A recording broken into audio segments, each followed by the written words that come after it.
Good morning, Quadcopter 101 here. But before we get started, I'd like to start off by giving a shout out to Rich K. He was the first to say first in one of my recent videos, and thus wins this shout out, so congratulations. Good morning, Quadcopter 101 here with a review of another neat drone. This is the CSJ-X7 Beast.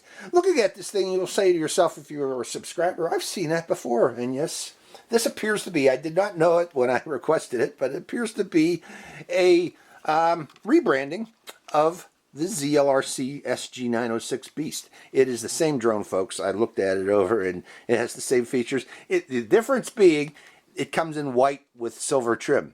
Okay, and this one comes in black with silver trim. So that is a difference. And the other difference is that the original ZLRC Beast also comes with a nice carrying case like this. This is ZLRC Beast carrying case. But the CSJ-X7 does not come with a carrying case, but it comes with a nice box. Okay, this is its box that can be used as a carrying case. The box does include a foam inserts, the same foam inserts that are in the carrying case. So hang on to your box if you get the CSJ-X7. And the advantage of the CSJ-X7, since they're not providing you that carrying case, is that the CSJ-X7 is cheaper than the original SG906 Beast. Now, in my previous review of the SG906 Beast, let's go over it. We're going to review it anyways because there's a reason why I want to fly this one, in that I had some issues with the original ZLRC Beast, SG906 Beast, that I want to try. I think it might have been caused by my phone using Mobazin software at the same time, so I'm going to turn off Mobazin for a lot of the flight today to see if that reduces the issues, because I had a lot of lag when I flew the SG906. So this is it unfolded. Looking at it, it appears to be, what they're going for here is a Mavic type of aircraft, Mavic style aircraft. A lot of them are doing that these days. I don't know why. But what we got on this particular drone, it does have GPS. Okay, it has regular GPS. It does not have GLONASS, so it will take a while for your first lock on when you get it out of the box. I recommend taking it outdoors, out in front of your house, not flying it, but just leaving it there energized to acquire satellites. It could take up, the first time it takes up to 5 minutes or so to acquire those satellites, because it still thinks it's in China, folks. So you need to let it know where its new location is, and it takes about 5 minutes for that first lock on, and then it remembers. But this is the camera on it. It comes with, it's available, it can accommodate camera modules, different camera modules, and this is the current camera module that they have for it. The camera module includes a 1080p camera that is also 2K and 4K capable. Okay, it's switchable via the Hfun Plus app, which this drone uses.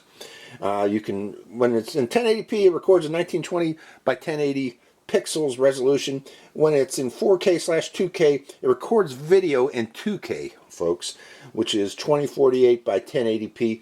But it records images in 4K.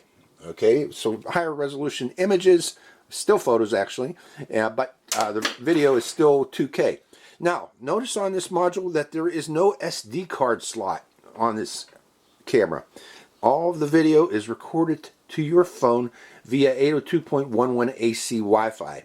Okay, the video and the images are sent to your phone via these two little transmission antennas, 802.11 AC Wi-Fi. Now, why am I saying the term 802.11 AC Wi-Fi over and over again?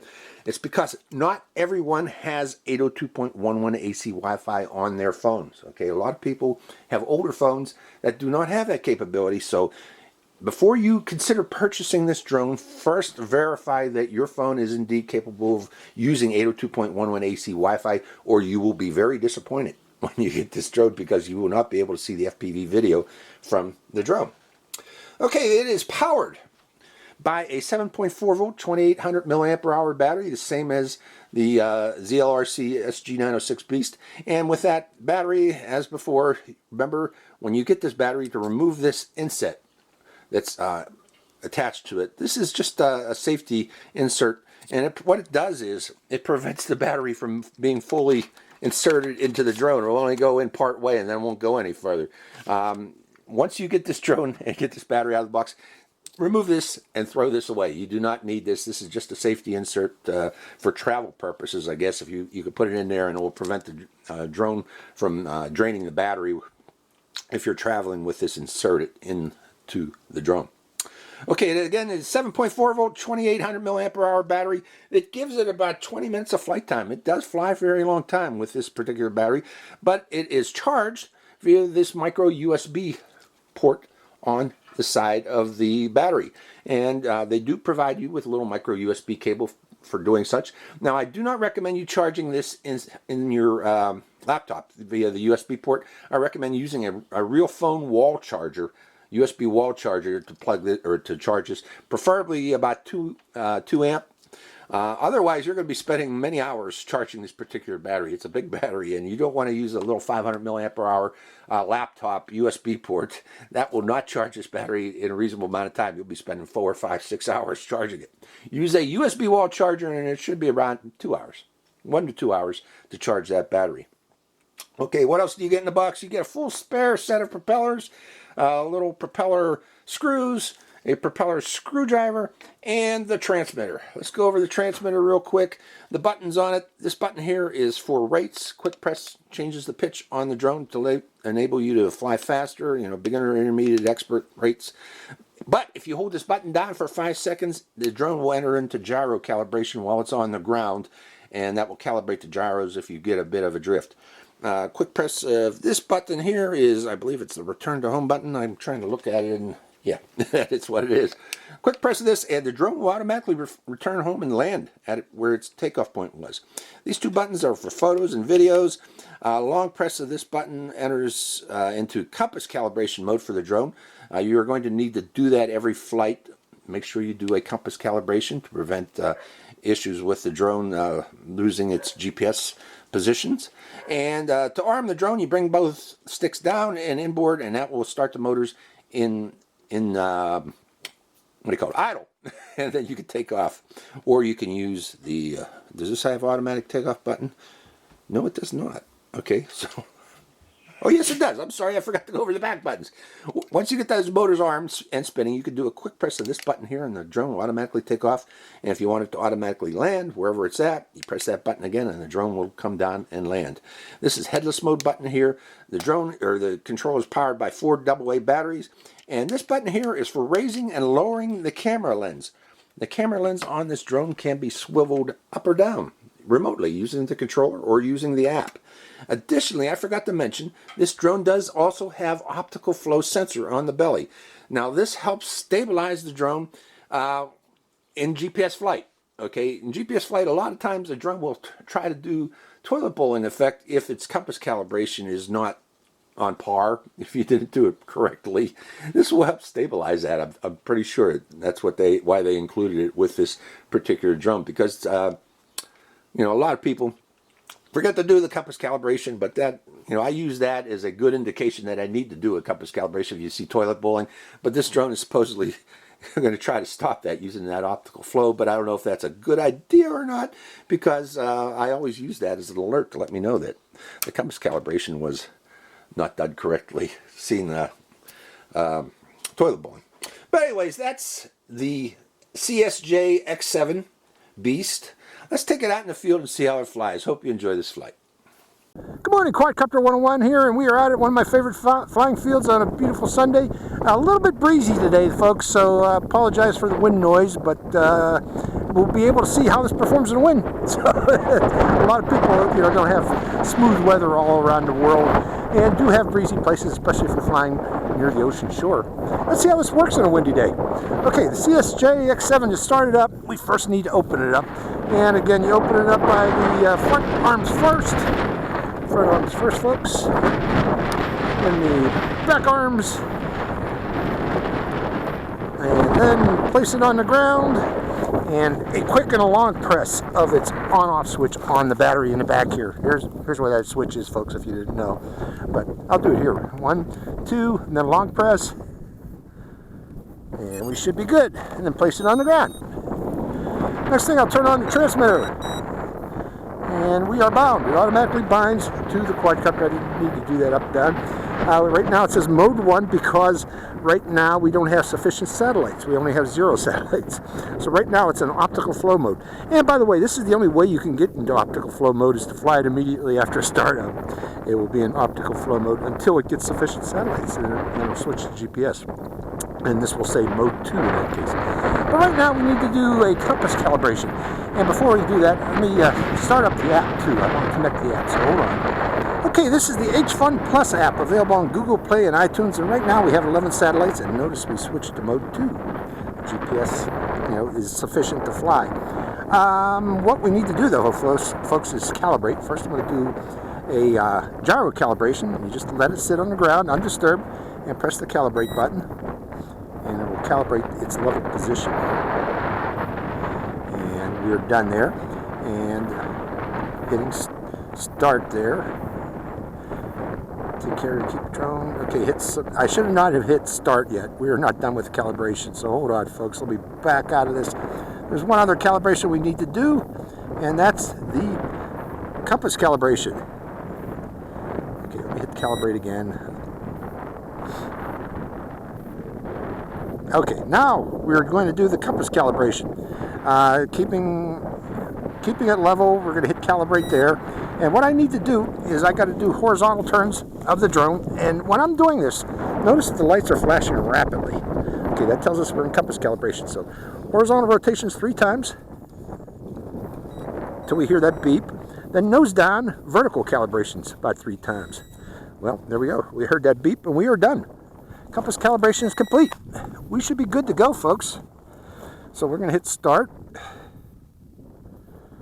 Start. Come on. Come out of this. Hitting calibrate again. Starting horizontal calibration. Then this is the compass calibration again. I'm going to do it again. Calibrate. One more time just to show you how it's done. This time I hope it'll break out of this after it's done. 1, 2. Okay, it's happy. It should be happy now. And we're done. Okay. Now, what I want to do is start the video recording. And to do that, which button again on the back here? Headless Mode. I think I got to use, oh, there it is. This button here starts the video recording. And is it recording? I'm not seeing recording in the screen here, so I'm going to press it one more time. Again, I think as before with the other one I've reviewed, SG906. Oh no, it's recording. Okay, I take that back. I'm sorry, this button does work. So it's recording now. So all we need to do is arm the motors, down and inboard, and then we should be ready to take off. So let's give it a little throttle and see how stable it is. Checking for stability. Very stable. Now keep in mind this also has that optical flow camera on the belly there that helps mitigate any compass inaccuracies to keep it steady. So first off, let's say, how do you like my shirt today, folks? And let me sync up the video camera. Video camera's synced up. And we're going to go out and about. So hold on. Taking it up, or taking it out. Pushing forward, and let's see how far we can go before we lose that FPV reception. And I got to look here. How far out are we? We are 44 meters out and heading outbound. And 75 meters out, going up a bit higher. I can see that big white bird off in the distance there. By the way, I recommend white or orange colored drones. I don't know why they make black drones. Those are hard to see at distance. But white drones and orange drones, like my old X8C, you could see those for miles. And I can still see this one. We're 163 meters. Got real good reception, folks. Real good FPV reception. 186 meters out, going up higher. Keep it above the mountains in the distance. And right there at about 200 meters, it's starting to get a little bit iffy. Okay, at 200 meters, let's do a rotate, just to show the area. Okay, rotating, and I lost signal again. Oh, there we go, I got signal back. So, signal's becoming iffy out there at 200 meters. So, Okay, there's our mountains in the distance again. Turning to the right a bit and pushing forward again and going outbound again. So let's see what type of range we can get. That wind is picking up big time. I apologize for the noise. About 230 meters now and I lost reception. So that's about its range, 230 meters. Oh, I got the reception back again. Let's go a little further then. Going forward, pushing out again. And 240 meters. 250 meters. 260 meters. 270. 280. 285, 292. I think I lost it there, folks. So just under 300 meters range, and then we lost it. Lost reception. Okay, at that point, let's hit return to home. Hopefully the controller still has reception on it. And right now I'm looking distance 299 meters, 298 meters. The telemetry still works on my controller. I still have good telemetry on my controller. 250 meters, it is definitely coming back because those numbers are decreasing. For it. Big drone in the sky. I see it. We're going to see how accurate its return to home and landing is from that distance. I still have not gotten Wi-Fi reception back, FPV reception. Before, I believe the SG906 did not either with Hfun. There it is up in the sky. Slowing down. Slowing down. I still don't have FPV reception back. But there it be, up in the sky. Got my head craned back big time. Let me step back a bit.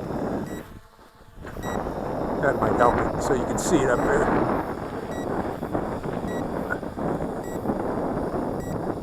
And that's the return to home beep here on the controller, folks.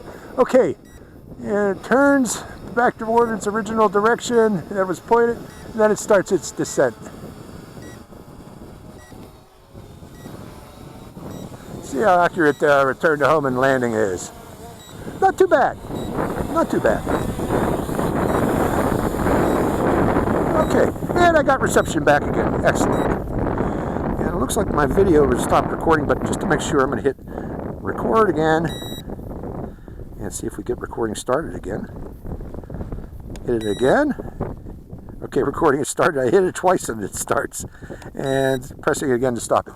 Okay, let's put it back on the pad. Let's try those advanced features. Okay. And we should be good to go. We've still got a lot of voltage, 8.04 volts.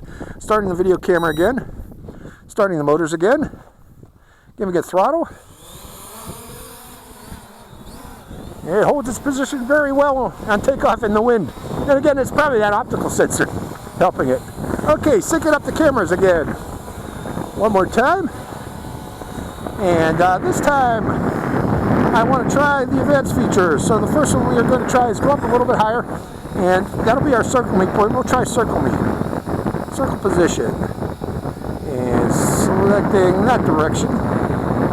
And hitting submit. So it goes up and turns, heads outbound. This is its takeoff point where it started. Then it's going to turn back toward me again automatically. It should. There it goes. Turn it back toward me. And I am going to need to lower the camera a bit. So hitting down on that camera till you see me. Okay, when's it going to start rotating? Maybe hit submit again. I come down a little lower here. I'm going to try hitting that again, the opposite direction. Submit. Setting data, please wait.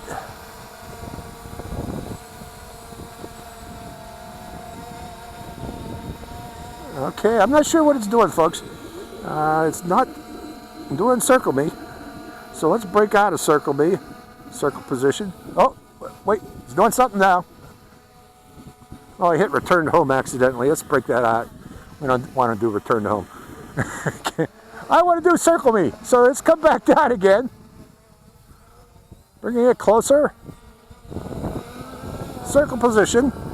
Hitting circle position one more time. And hitting submit. We're going to go that direction. And I think I can. I think I need to tell which direction to go, or give it a little bit of oomph to get it started in its circling. But let's try that again. Let's see if it turns. It's turning, and it should start circling.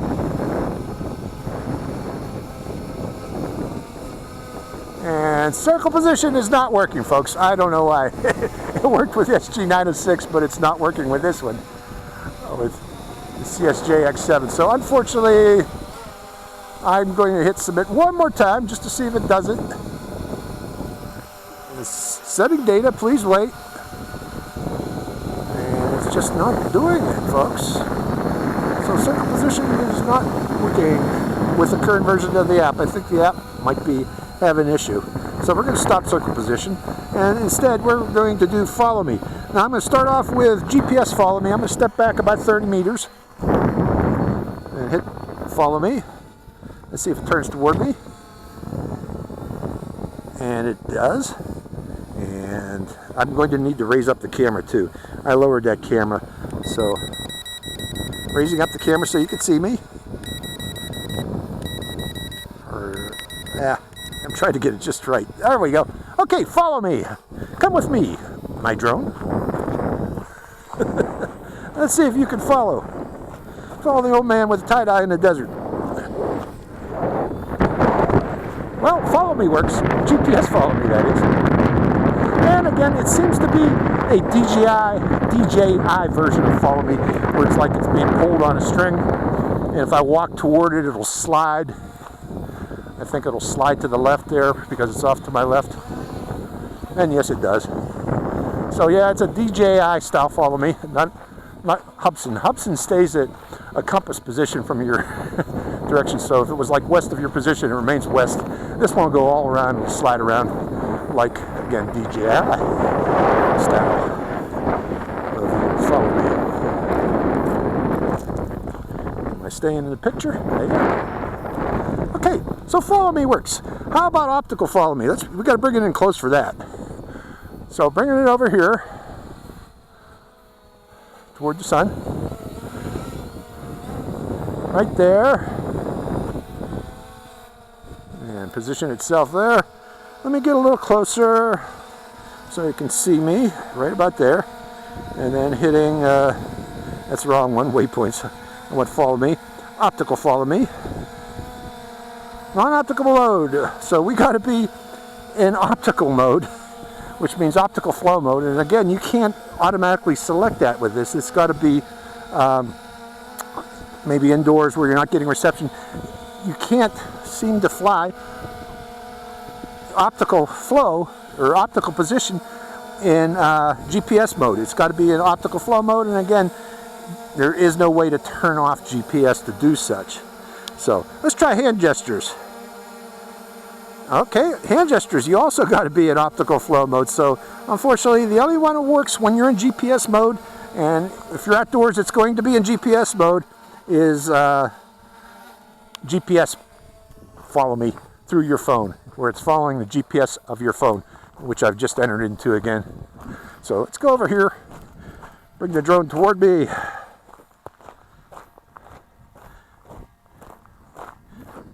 It should be following, and it is. And we're going to come out and follow me now. Turning follow me off, and pushing forward to bring it closer to me.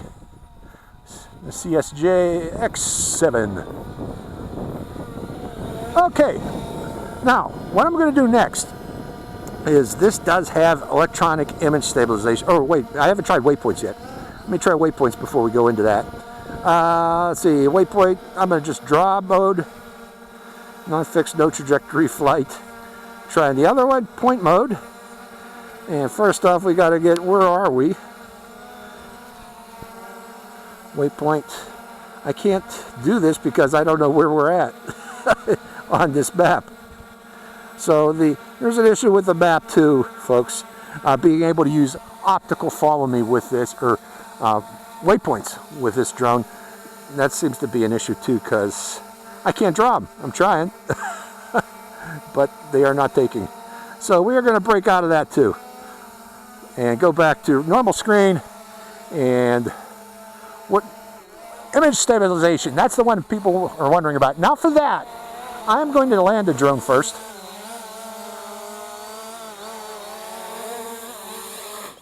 Land the drone and stop the video.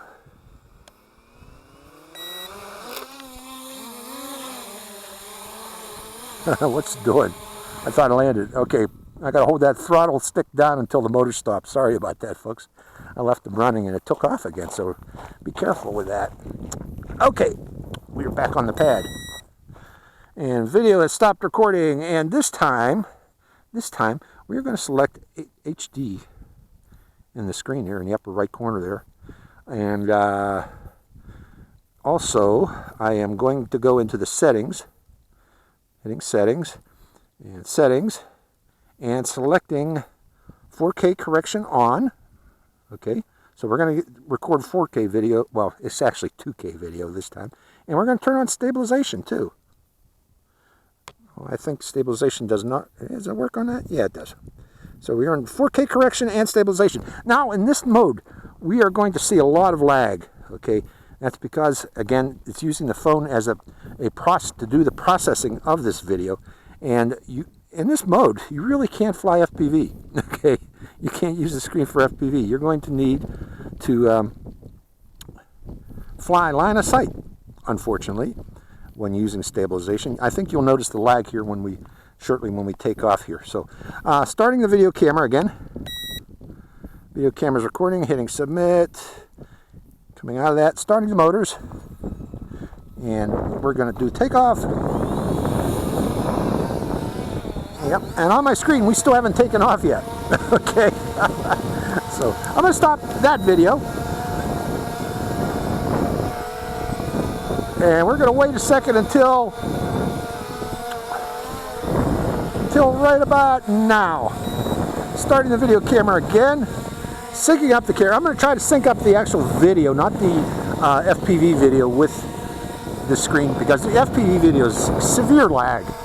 But for this flight, let's try to go out to 300 meters up this direction here. In this direction here, there's out of 300 meters, there's a crossroads. I'm going to try to find it. And I'm going to fly at line of sight only, using the controller to let me know when we're at 300 meters. So, going up on. And what's my battery power? Oh, we got a lot of battery power. One thing for it, this is a long flyer. I'll give you that, folks. It will fly 20 minutes. At least the SG906 did. I'm curious if this one does the same. 145 meters. Coming to the left a bit, because I think we're to the right of the crossroads. Going up a bit higher too. 167 meters. It's climbing. Oh, it's being buffeted over there. It's stuck in a thermal, folks. Oh God. I gotta get out of that thermal. There's a thermal there. Pushing hard forward. Trying to come back to me. We're not going to do that, folks. We're not going to go out to 300 meters. There's a thermal over there, and I got stuck in it. It was climbing. That's something you got to be careful of, folks. Thermals. Okay, reducing throttle, bringing it back down again. Trying to bring it back down again. Return to home. Activate it. And it's directly above me. And let's see it do its descent.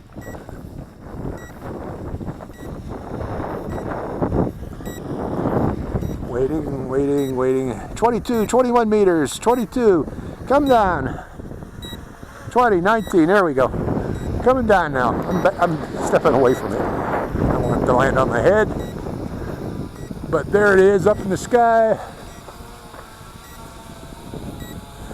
And almost landed. Almost there. And it touches the pad. Not bad at all. Good landing. Good landing. Very good landing. Now, noticing on my screen that we are still flying. Okay. That is the issue with this particular drone, or with this app.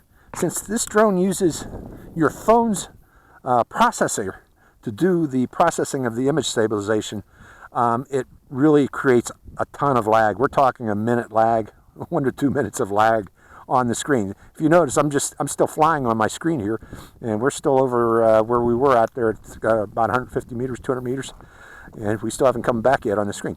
And you got to let this finish too. You got to wait until it, the video is completed before you stop it, or else you lose all that image stabilization that you did. So we're waiting for it to come back, and when it does, we'll finish up here. We are low on battery here, so it's 7.5 volts. It should give us a little bit of time, but I think it's going to restrict the distance that we can fly to under 20 meters. We'll find out here shortly. So hold on, folks. Okay, it stopped there, and we are ready to go again. This time I want to go back into the settings, folks, and this time I am going to turn off stabilization, make sure that's off, and turn off 4K correction. Go back to 1080p and normal 1080p video, and coming back out of that setup, complete it, hitting start play, and hopefully this time the lag will be much less, and hitting submit. And I got to check real quick to make sure that we are still recording Mobizen, so hold on. Okay, Mobizen is still recording, and I'm going to arm the motors now. Now this time, since we're low on battery, I want to show you photos. I haven't taken photos yet, so take it into the air. Holding its position well, coming down a little lower. Getting closer to the camera since this has a widescreen lens. And hitting photo. Notice it going up and down with that wind. That's the problem with barometers. Using barometric sensors to maintain your altitude. They are sensitive to wind.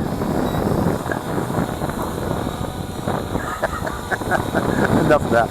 Okay, let's start that video camera again. That's the photos it takes. Those actually work? Yeah, those will work. So, okay, this time we are going to start the video camera again, which is, where is that video camera button again? I lost it. Oh gosh. Hold on, there it is. I don't know how I lost that. It's right next to the photo button. Okay, and this time I want to go to higher rate. Second rate. This is a high speed rate. Let's see how it performs, folks. And I'm just going to fly it around until the battery goes out. Do we have that 20 meters? Is the battery really low? Yeah. It won't let us fly farther than 20 meters. Notice that, folks, because we're low battery. So if I want to go off in this direction at high speed, it will eventually hit that 20 meter mark and stop itself right there, right by my car. It's 20 meters. So right now it's being geofenced in. It won't let you fly further than 20 meters because we're low battery. On low battery, it brings you in close. Let me show you what I mean here, folks. This is 20 meters away from its takeoff point, these bushes over here. So if I go like this and go over toward our takeoff point, and watch this, folks, turning it around and pushing full forward, full speed forward, watch what happens. 20 meters, right there, it stops itself. Won't let it go any further there. So there's a circle around my takeoff point of 20 meters, an invisible circle that this drone will not allow itself to fly any further than. Let's go off in the opposite direction. Over there, and right there, 20 meters. And what's it say on the screen there? 23 meters. So a little bit off from 20, but it will stop itself. So with that in mind, let's come down low and just do some high-speed flying until the battery goes. Just showing you it flying. This is its full speed, so it's highest speed. And again, we're at 20 meters there, so turning around, coming the other way. Just running around in circles here in a 20-meter circle. Let's go pi. How much battery power? What are we down to? 7.14 volt. That's a lot of battery power. So let's go up higher and just show the area from up high. You can go all the way down to 6 volts, folks, but this thing won't let you. 6 volts is 3 volts per cell. 3 volts is the minimum you want to go to with a LiPo battery. I'm going to plop it right there and go up higher and just rotate as we're going up. Oh, it won't let you go higher than 20 meters either. What's our altitude? Yep, 20. So it's a 20-meter circle and 20-meter ceiling when you're on low battery. I did not know that. Now we do. So we're in a cage right now until that battery goes below 7 volts. And I think this is a con about this particular drone is that battery power is, there's still sufficient battery power for some good flying, but it won't let you go greater than 20 meters once it reaches 7.5 volts. And I think that's a little too conservative, but what they're trying to prevent, folks, is people that are flying this thing out of a kilometer. Okay, I don't have any control over it anymore, so it's at low battery. Is it low battery right now? Yeah, it's under 7 volts. At 7 volts, it does its automatic return to home and landing. I don't have any control. It's doing a return to home. And again, I think 7 volts is a little conservative, but whatever. They're just being safe, overly safe in my opinion, but we could add another few minutes there of distant flying, in my opinion. But okay, and then it's coming down, and that'll be the end of the flight. See how close it is on low battery return to home.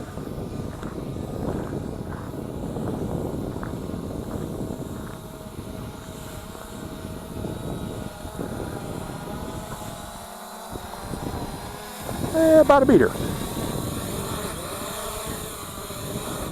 And that's it. So, that is the CSJ-X7.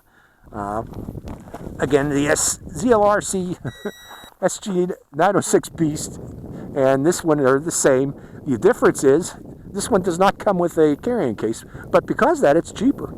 Okay, that carrying case adds another $20, $30 to the cost. I don't know, a lot of people don't want to pay that.